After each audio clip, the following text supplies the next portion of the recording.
Shri Sachidananda Sadhguru Sainath Maharaj key జై. శ్రీ సచిదానంద సద్గురు అలివేలు మంగమ్మ సహిత Bharadwaj Maharaj key జై. శ్రీ సాయి లీలామృతం. ఓం సమర్థ సద్గురు శ్రీ సాయినాథాయ నమః. గురుస్తుతి. భక్తుల అనుభవాలను అనుసరించి గురువెంతటి వారో స్మరించుకొనడమే గురుస్తుతి. ఆ ప్రకారం ఈ గ్రంథమంతా గురుస్తుతే. అయినప్పటికీ ఆయన నాకెంత మేలు చేశారో అన్నదే నిజంగా చేసిన స్తుతి, లేకుంటే స్మరణ అవుతుంది. కనుక అలాగే ఈ గ్రంథం ప్రారంభిస్తున్నాను. నా మమతను చూరగొన్న మా పెద్ద అన్నగారి రెండవ అబ్బాయి 1955లో నా ఉపనయనమప్పుడు అకస్మాత్తుగా చనిపోయాడు. నాటితో నా హృదయంలో జనన మరణాల తత్వం గురించి, ఆత్మ పరమాత్మల ఉనికిని గురించి ఆలోచనలు కలిగి తీవ్రమైన అన్వేషణ సాగింది.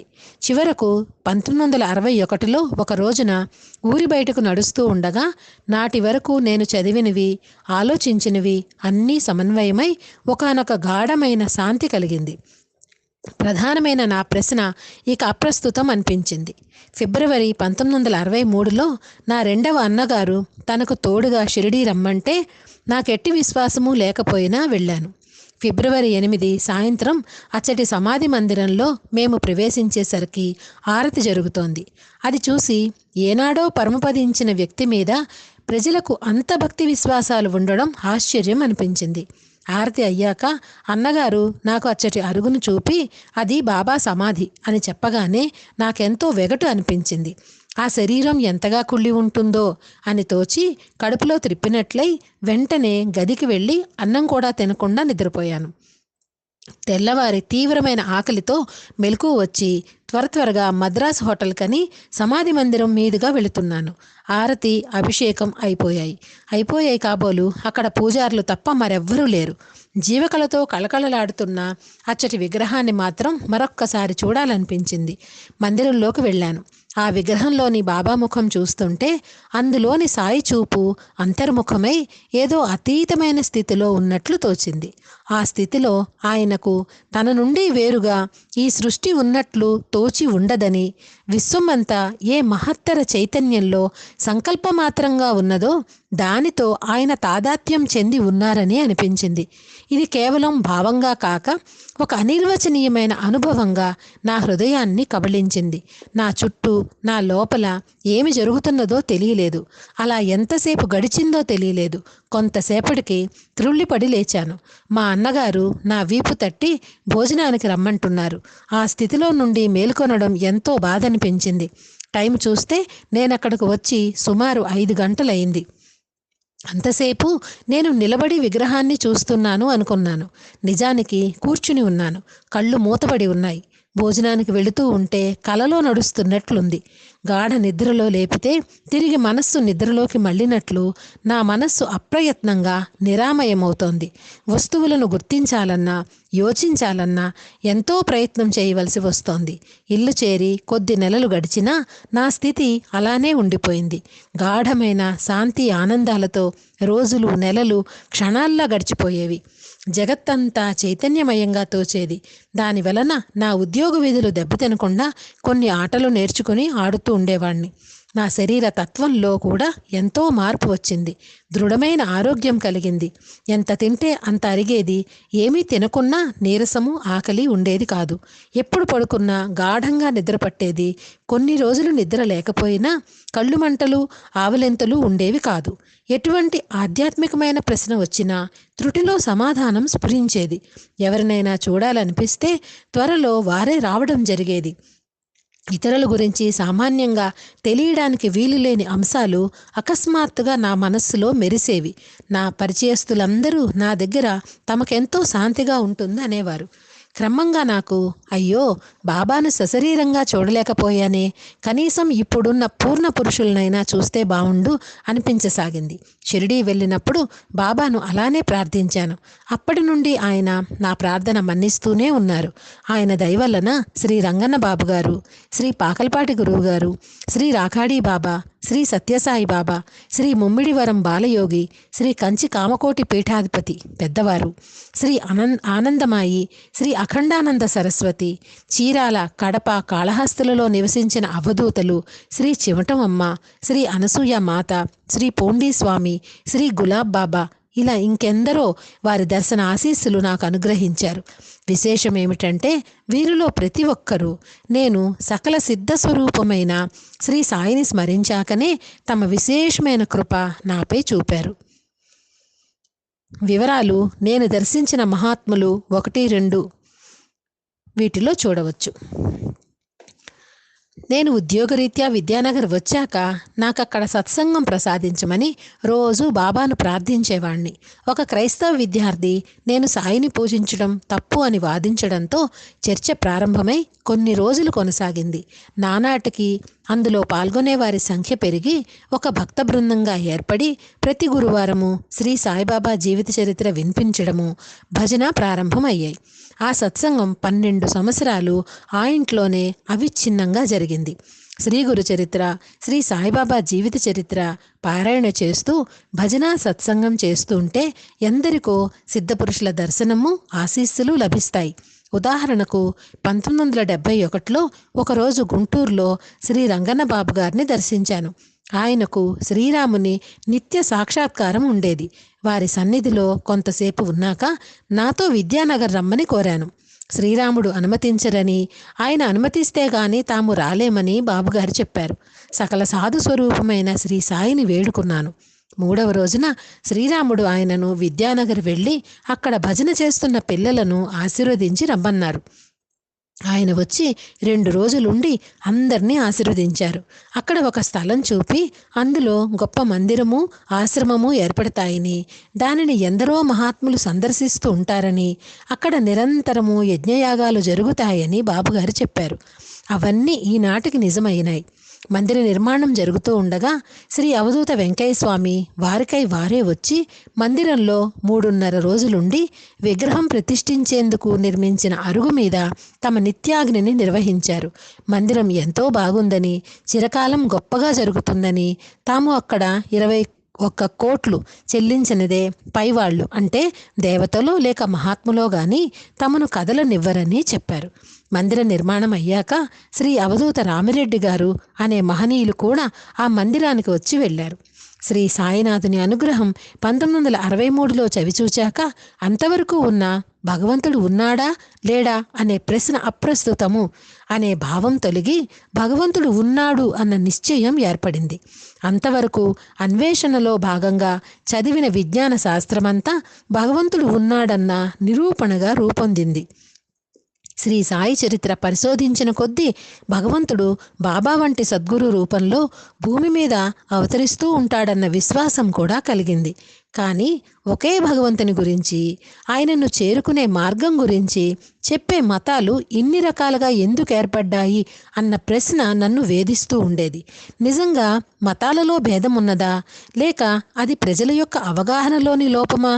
ఈ సందేహం తీర్చుకోవడానికి హిందూ, బౌద్ధ, క్రైస్తవ, ముస్లిం, తావో మత గ్రంథాలు, ఆయా మతాలలో పూర్ణ పురుషులుగా రూపొందిన మహాత్ముల చరిత్రలు, బోధలు దొరికినంత వరకు చదవసాగాను. మరోవంక శ్రీ సాయి చరిత్ర బోధలు సేకరిస్తూ ఉండేవాడిని. వీలైనంత తరచుగా, వీలైనంత ఎక్కువ కాలం షిరిడీలో ఉండి శ్రీ సాయిని చిరకాలం సన్నిహితంగా సేవించిన శ్రీ మార్తాండ్ మహల్సాపతి, పిలాజీ గురువు కుమారుడు నానాసాహెబ్ రాసనే, శ్రీ సాయి శరణానంద, శ్రీ ఉద్ధవరావు దేశపాండే అంటే శ్యామాగారి కొడుకు మొదలైన వారితో వీలైనంత సమయం గడిపేవాణ్ణి. శ్రీ సాయి చరిత్రలోని ప్రతి అంశాన్ని ఇలాంటి వారందరి దగ్గర తెలుసుకునేవాణ్ణి. షిరిడీలో 30 సంవత్సరాలకు పైగా ఉంటున్న శ్రీ శివనేశన్ స్వామి వేరువేరు భాషలలోని శ్రీ సాయి గురించిన గ్రంథాలు, పత్రికలలోని వ్యాసాలు ఎంతో ఓర్పుగా చదివి చెప్తూ ఉండేవారు.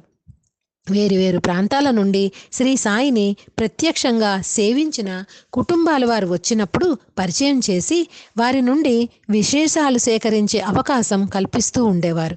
వారి సలహా మేరకు పూనా, నాగపూర్లలో ఉన్న ఇటువంటి కుటుంబాల నుండి విశేషాలు సేకరించాను. ఇవన్నీ చేసిన మీదట నాకు 2 విషయాలు స్పష్టమయ్యాయి. ఒకటి, ఈ 5 మతాలలోనూ నాకు తెలిసినంతలో శ్రీ సాయిబాబా వంటి అవతారం ఇంతవరకు రాలేదు. 2, ఆత్మజ్ఞానం పొందడానికి మొదట పూర్ణుడైన మహనీయుడు దొరకాలి. తరువాత ఆయన కృపకు మనం అర్హులం కావాలి. 3, మన పూర్వజన్మ సంస్కారానికి అనుగుణమైన సాధనా మార్గం లభించాలి. అందుకోసం ఎంతగానో తిరిగి ఈ 3ంటిలోనూ ఏ ఒక్కటైనా సమకూడడం ఎంతో కష్టమని తెలుసుకున్నాను. ఈ కలియుగంలో ఎందరో ఆత్మజ్ఞానం లేకుండానే జ్ఞానోపదేశం చేస్తూ శిష్యులను సేకరించి ధనకీర్తులను సాధించుకోజూస్తారని పురాణాలు, భర్తృహరి, యోగి వేమన వంటి మహాయోగులు చెప్పినది పచ్చి నిజం. శ్రీకృష్ణుని కాలంలో తానే అవతార పురుషుడినని చెప్పుకున్న పౌండరీక వాసుదేవుని నుండి ఇలాంటి కలుపు మొక్కలు తామర తంపరగా పెరుగుతున్నాయి. ప్రజలు వీరిని నమ్మి ఇహపరాలు రెంటినీ చెడ్డి రేవడులయ్యే కంటే నాస్తికులైనా మేలే అనిపించింది. నిజమైన పూర్ణపురుషులను సామాన్యులు గుర్తించి ఆశ్రయించి తరించే మార్గం కావాలి. అది కూడా సాయియే తమ చిత్రమైన రీతిని తెలిపారు. నైమిసారణ్యం, ఉత్తరప్రదేశ్లో శ్రీ ఆనందమాయి నిర్వహించిన భాగవత సప్తాహానికి వెళ్ళాను. అక్కడ శ్రీ అఖండానంద సరస్వతి అనే మహనీయులు భాగవత ప్రవచనము, నిత్య సద్గోష్ఠి చేశారు. ఆయన తమ ప్రవచనంలో సిద్ధపురుషుడు మాత్రమే ఆత్మజ్ఞానం ప్రసాదించగలరని, సమాధి చెందిన వారు కష్టాలు కోర్కెలు మాత్రమే తీర్చగలరని చెప్పారు. అలా అయితే శ్రీ సాయి నన్ను ఎలా ఉద్ధరించగలరు? అలా అని వేరొకరిని ఆశ్రయిద్దామా అంటే షిరిడీలో నాకు కలిగిన అనుభవం వంటిది నాకెవరి వద్ద కలగలేదు. అందుకు తగిన దివ్య సందేశం ఏది నాకు రాలేదు. కనుక నాకు కర్తవ్యం బోధించమని శ్రీ సాయినే ప్రార్థించాను. ఒకనాడు నా పాత విద్యార్థి విద్యానగర్ వచ్చి నేను ఈసారి షిరిడీ వచ్చినప్పుడు పూనాలో తన ఇంటికి రావాలని కోరాడు. కేవలం మొహమాటానికి మాత్రమే సరే అన్నాను. తర్వాత షిరిడీ వెళ్ళినప్పుడు 2 రోజుల నుండి అతన్ని చూడాలని బలంగా అనిపించి పూనా వెళ్ళాను. అప్పటికే అతను ఆఫీస్కి వెళ్ళాడు. సాయంత్రంలోగా ఊరు చూసి వద్దామని బయలుదేరాను. ఇంతలో అక్కడ శ్రీ గుళవణీ మహారాజ్ అనే యోగి ఉన్నారని తెలిసి వారిని దర్శించాను. ఆ వృద్ధుడు నన్ను చూసి, "ఓ సాయిబాబాకా బేటా" అని పలకరించారు. తర్వాత నా సందేహం విని, శ్రీ సాయి విషయంలో అట్టి శంక అవసరం లేదు. ఆయన సాక్షాత్తు దత్తాత్రేయుని అవతారం. మహాసమాధి చెందాక కూడా ఎందరికో సశరీరంగా దర్శనమిచ్చి ఉద్ధరిస్తున్నారు. నీవు నడుస్తున్న బాట మంచిదే, ఆ మార్గాన్నే సాగిపో అన్నారు. శ్రీ సాయి కుశాభావు చేత శ్రీగురు చరిత్ర 108 సార్లు పారాయణ చేయించారని తెలిసాక ఆ గ్రంథం చదవాలనిపించింది. కానీ నాకు మరాఠీ రాదని వారితో చెప్పాను. ఆయన సంతోషించి వారి గురువైన శ్రీ వాసుదేవానంద సరస్వతి స్వామి సంస్కృతంలోనికి అనువదించిన శ్రీగురు చరిత్ర సమస్లోకి, శ్రీ సంహితాయన గురుద్విసాహస్రి అంటే సంక్షిప్త శ్రీగురు చరిత్ర, శ్రీ దత్త భజనలు అనే గ్రంథాలు నాకు ప్రసాదంగా ఇచ్చి ఆశీర్వదించారు. నా ధ్యానంలోనూ సాధనలోనూ సవరణలు ఏమైనా చెప్పమని వారిని కోరాను. ఆయన అప్పుడు పూనాలో శ్రీ ఆనందమాయి ఉన్నారని, ఆమె సన్నిధిలో 1 గంట ధ్యానం చేసుకుంటే లోపాలన్నీ వాటికవే చక్కబడతాయని చెప్పారు. బాబా అనుగ్రహంతో అట్టి అవకాశం కూడా లభించింది. నేను తిరిగి షిరిడీ చేరి అక్కడ సప్తాహ పారాయణ పూర్తి చేసుకుని ఆయనిచ్చిన గ్రంథాలు చదివాను. శ్రీగురు చరిత్ర పారాయణ పూర్తయిన రాత్రి కలలో శ్రీ సాయి నాకు దర్శనమిచ్చి, నేను పాదాభివందనం చెయ్యగానే నన్ను కౌగిలించుకుని వీపు తల నిమురుతూ, "నీకు గురువు లేదని బాధపడతావెందుకు, నేనున్నాను" అని ముమ్మారు చెప్పారు. నా సమస్యకు అలా పరిష్కారం చూపారు సాయి. ఏ క్షేత్రంలో మన పురాణాలెన్నింటినో సూత మహర్షి నుండి ఎందరో ఋషులు శ్రవణం చేశారో అట్టి నైమిసారణ్యంలో శ్రీ ఆనందమాయి వంటి బ్రహ్మజ్ఞాని సన్నిధిలో భాగవత పారాయణ ద్వారా శ్రీకృష్ణ సాక్షాత్కారం పొందిన శ్రీ అఖండానంద సరస్వతి చెప్పిన దానితో ఆధ్యాత్మిక జీవితానికి మూలమైన ప్రశ్న నాలో రేపి తిరిగి కొన్ని సంవత్సరాల తర్వాత నన్ను షిరిడీ నుండి పూనా పంపి శ్రీ గుళవణీ మహారాజ్, శ్రీ ఆనందమాయిల దర్శనము, శ్రీ గురు చరిత్ర ప్రసాదించి సాయి నన్ను అనుగ్రహించారు. దాన్ని పారాయణ చేశాక గాని శ్రీ సాయి నన్ను తనవాడుగా చేసుకోలేదు. మన పూర్వజన్మ సంస్కారానికి తగిన పూర్ణుడైన గురువెవరో మనకు తెలపడానికి గాని, వారి అనుగ్రహానికి పాత్రులుగా మనలను తీర్చిదిద్దడానికి గాని శ్రీ గురు చరిత్ర ఎంత విలువైనదో అర్థమైంది. కానీ దాని పారాయణ సులభంగా సఫలమయ్యేందుకు శ్రీ సాయి చరిత్ర కూడా అంతే అవసరమని నా అనుభవంలో గుర్తించాను. శ్రీ గురు చరిత్రలో నామధారకుడనే భక్తుడు సద్గురుని లీలలు విని ఆయన అనుగ్రహం కోసం తప్పిస్తూ ఉంటే అతనికి స్వప్నంలో ఆయన దర్శనమిచ్చారు. అతను నిద్రలేచాక సరిగ్గా ఆ రూపంలోనే సిద్ధయోగి అనే అవధూత దర్శనమిచ్చి శ్రీ గురు చరిత్ర వినిపించి కృతార్థుణ్ణి చేశారు. దానిని ప్రపంచానికి అందించమని ఆదేశించారు కూడా. శ్రీ జిడ్డు కృష్ణమూర్తి గారు చెప్పినట్లు మనం అజ్ఞులం కనుక గురువు విషయంలో కూడా మన నిర్ణయం లోపభూయిష్టంగానే ఉంటుంది. కనుక మనంగా గురువును నిర్ణయించుకుంటే జ్ఞానం లేని వారినే ఎన్నుకుంటాం. పూర్వపుణ్యం వలన మహాత్ముల దర్శనం అయినా వారిని గురువుగా ఆశ్రయించలేకపోతాం. ఆయన మన పూర్వజన్మ సంస్కారానికి సరిపోయిన వారు అవ్వాలి కదా. ఆయన చూపే మార్గం మన సంస్కారానికి సరిపోవాలి. ఇవన్నీ సమకూడినా వారి అనుగ్రహం పొందగలగాలంటే వారిని ఎలా సేవించాలో ఆశ్రయించాలో తెలియాలి. అందుకు ఎంతో హృదయ పరిపాకం కావాలి. కనుక ఈ కలియుగంలో గురువును మనకై మనమే ఎన్నుకొనక శ్రీ గురు చరిత్ర పారాయణ చేస్తే తగిన సంస్కారం ఏర్పడుతుంది. అప్పుడు భగవంతుడే మన సంస్కారానికి సరిపడిన సద్గురువును చూపుతారు. ఆ మార్గంలో శ్రీ వాసుదేవానంద సరస్వతి స్వామి వంటి వారెందరో పూర్ణ పురుషులయ్యారు.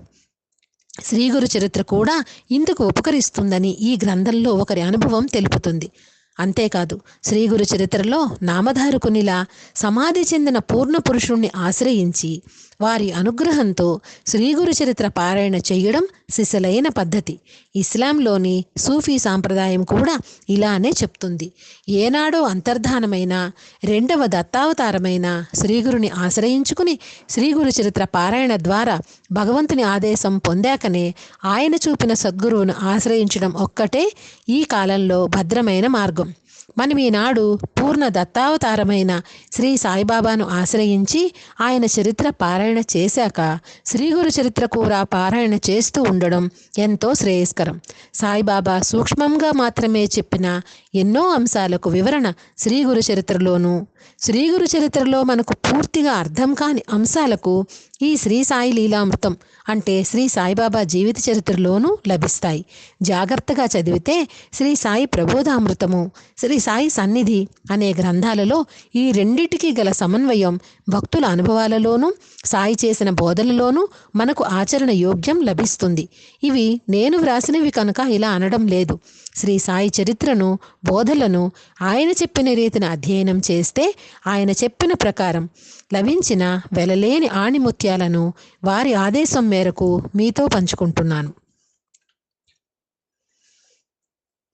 రచయిత పరమపూజ్య శ్రీ ఆచార్య కిరాల భరద్వాజ. జై సాయి మాస్టర్. శ్రీ సచ్చిదానంద సద్గురు సాయినాథ్ మహారాజ్ కీ జై. శ్రీ సచ్చిదానంద సద్గురు అలివేలు మంగమ్మ సహిత భరద్వాజ మహారాజ్ కీ జై. జై సాయి మాస్టర్.